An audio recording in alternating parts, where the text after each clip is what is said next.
എന്തൊരു ചിരി. മതി, ഇത്രയും മതി.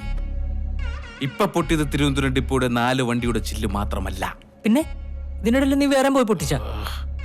ഗതാഗത വകുപ്പിന്റെ മൊത്തം ചില്ല. ഇനി പോലീസ് കേസെടുക്കും. പതുക്കെ അന്വേഷണം വരും. വരട്ടെ. പതുക്കെ അന്വേഷണം നിന്നിലോട്ട് വരും. അതും വരട്ടെ. അപ്പൊ നീ പറയുന്ന കേൾക്കാൻ ആൾക്കാരുണ്ടാവും. അവരും വരട്ടെ. ആ യാത്രയിലേക്കുള്ള തുടക്കമാണ്.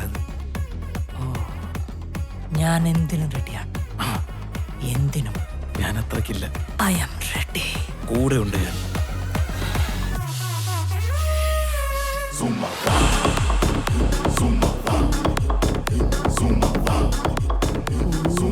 എന്നാൽ ഇത് ആരടാ ഇതിന്റെ ചില്ല് തീർത്തത്? ആർക്കറിയാം? വല്ല തേങ്ങ വല്ല വീണായിരിക്കൂ. പിന്മാതൽ നിയമനമായിരുന്നു. PSC എഴുതാതെ പുള്ളി ജോലിക്കുന്നത് മനസ്സിലാണോ? ഇപ്പൊ അതാണോ നിന്റെ പ്രശ്നം? എടാ ചില്ല് തകർത്താരെന്ന് പറ. അണ്ണന്റെ പറഞ്ഞ കേട്ട ഞാൻ താർത്ത പോലെയാണല്ലോ. ശമ്പളം കിട്ടാനുള്ള ആരെങ്കിലും തകർത്താണെങ്കിലോ? അങ്ങനെയാണ് എല്ലാ ഡിപ്പോയിലും ഇപ്പൊ പൊട്ടി കാണുമല്ലോ. ഇവിടെയാണ് ഉദ്ഘാടനമെങ്കിലോ ഞാൻ തന്നെ ചെയ്യണമെന്ന് വിചാരിച്ചിരിക്കൂലേ? പോലീസ് വരും, പോലീസ് വരും.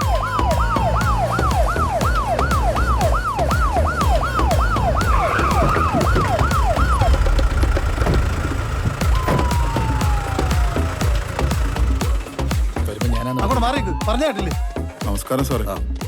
ഇവിടെ ഇങ്ങനെ സംഭവം ആദ്യമായിട്ടാ. അതിന് അല്ല, സർക്കാർ ബസ്സല്ലേ പൊട്ടിച്ചനെ പിടിക്കണം സാറേ. അതിനാണല്ലോ ഞങ്ങളോട് വന്നിരിക്കണേ. അതെ. ഇത് കൗടി തരത്തിലൊന്നും കണ്ടുപിടിക്കാൻ പറ്റില്ല. ഇല്ല സാർ. ചോദ്യം ചെയ്യണം. ആയിക്കോട്ടെ. ബസിന്റെ ചില്ലുകളാണ് എറിഞ്ഞു പൊട്ടിച്ചിട്ടേക്കുന്നത്. ഇതൊന്നും മാറ്റി മൂളിന്ന് വിളി വരും.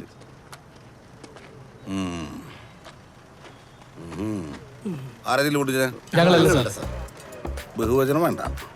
ഒറ്റ എണ്ണത്തിന് വെറുതെ വിളിയാൻ എല്ലാത്തിനും വെക്കും. സാറേ, ഞങ്ങളെ KSRTC സ്റ്റാഫുകളാണ്. സ്റ്റാഫല്ലേ? അല്ലാണ്ട് KSRTC ഓണറൊന്നുമല്ല. അതല്ല, എനിക്ക് എല്ലാവരും സംശയമുണ്ട്.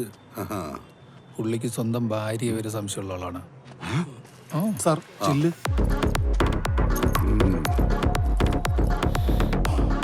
ഇത് മണത്ത് കഴിഞ്ഞാൽ ആരാന്നറിയാൻ പറ്റും. എനിക്കതല്ല ഡൗട്ട്. ഇനി കൽക്കണ്ട വന്ന് പറഞ്ഞ് പിള്ളേർ തിന്നു.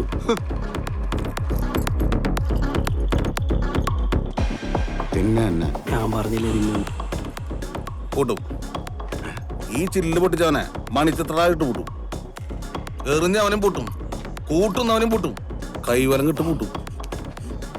ചില്ല് പൊട്ടി ശബ്ദം ആദ്യം കേട്ടതാരാ? ഞങ്ങൾ കേട്ടില്ല. ഞങ്ങളല്ല സാർ. നിങ്ങളൊക്കെ പൊട്ടന്മാരാണ്. പൊട്ടന്മാരല്ല, പക്ഷെ ഞങ്ങൾ കേട്ടില്ല സാർ. കേട്ടില്ല? ഇല്ല. ഞങ്ങൾ ചായ കുടിക്കാൻ പോയ സമയത്താണ് സംഭവം നടന്നേക്കുന്നത്. അതെ സാർ. ഓഹോ.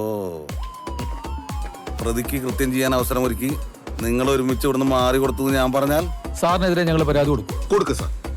എന്തിന്? അതിന്റെ ഒന്നും ആവശ്യമില്ല. പ്രതിയെ കിട്ടണം, അത്രല്ലേ ഉള്ളൂ. അത്രേ ഉള്ളൂ. ഇതാണ് അവിടുത്തെ CCTV. അവിടെ ഉണ്ട്, അതാണ്. ആഹാ, പേടിക്കണ്ട. പ്രതിയെ കിട്ടി കഴിഞ്ഞു. ഉറപ്പിച്ചോ? എടാ, പ്രതിയെ കിട്ടാം. ഇവിടെ വെച്ചില്ലെങ്കിൽ എവിടെ വെച്ച് വേണോ കിട്ടാം. പക്ഷെ നിന്നെ ഒരിക്കലും ഇവിടെ വെച്ച് പിടിക്കാൻ പാടില്ല.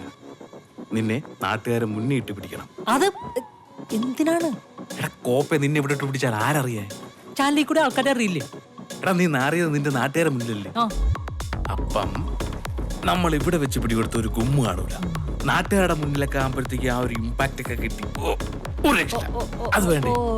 മനസ്സിലായി. യു ആർ വെരി ബ്രില്യന്റ് വൈശാഖ. നമുക്ക് ബസ്സിൽ പോവാം. ബൈക്ക് ഇവിടെ കിട്ടും. ടിക്കറ്റ് ആരെടുക്കും? നീ എടുത്താൽ അന്ന് ഒട്ടും താമസിപ്പിക്കണ്ട. ഇപ്പൊ തന്നെ സ്വന്തം വകുപ്പിലെ 4 ബസ് സംരക്ഷിക്കാൻ പറ്റാത്ത ഇദ്ദേഹമാണോ നാട് സംരക്ഷിക്കാൻ നടക്കുന്നത്? ഇദ്ദേഹം മന്ത്രിയാണെന്ന് പറയാൻ നമുക്ക് ലജ്ജ തോന്നുന്നു. പറ്റില്ലെങ്കിൽ വേറെ പണിക്ക് പോകാൻ പറ.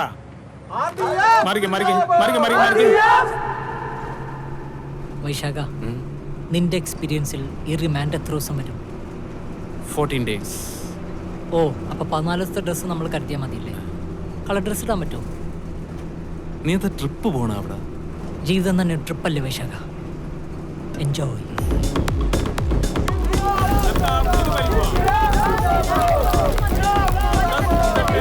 ബസിന്റെ കല്ലെടുത്ത സംഭവത്തിൽ സംസ്ഥാന വ്യാപകമായി പ്രതിപക്ഷ പ്രതിഷേധം അലയടിക്കുന്ന കാഴ്ചകളാണ് നമ്മളിവിടെ കണ്ടുകൊണ്ടിരിക്കുന്നത്. എന്താണത്? കണ്ടാടാ, നിന്റെ ഒറ്റ ഏതെങ്കിലും കേരളം നിന്ന് കത്തുന്ന കണ്ടാ? കത്തട്ടെ, എല്ലാം കത്തി നശിക്കട്ടെ.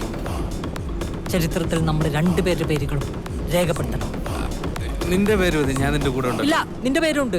വിനോദ വൈശാഖ, നിന്റെ പേരുണ്ട്. നിർബന്ധിക്കരുത്. ഇവനെ മോട്ടിവേറ്റ് ചെയ്യേണ്ടായിരുന്നു. കേരളത്തിലെ ഗതാഗത വകുപ്പുമായി ബന്ധപ്പെട്ട സംഭവങ്ങളെ പറ്റി സാറിന് എന്താണ് പറയാനുള്ളത്? പ്രതിപക്ഷ നേതാവ് തന്നെ പണി പഠിപ്പിക്കണ്ട. പ്രതിയെ നമ്മളുടൻ കസ്റ്റഡിയിൽ എടുക്കും. മിടുക്കന്മാരായിട്ടുള്ള പോലീസുകാര് കേരള പോലീസിലുണ്ടല്ലോ.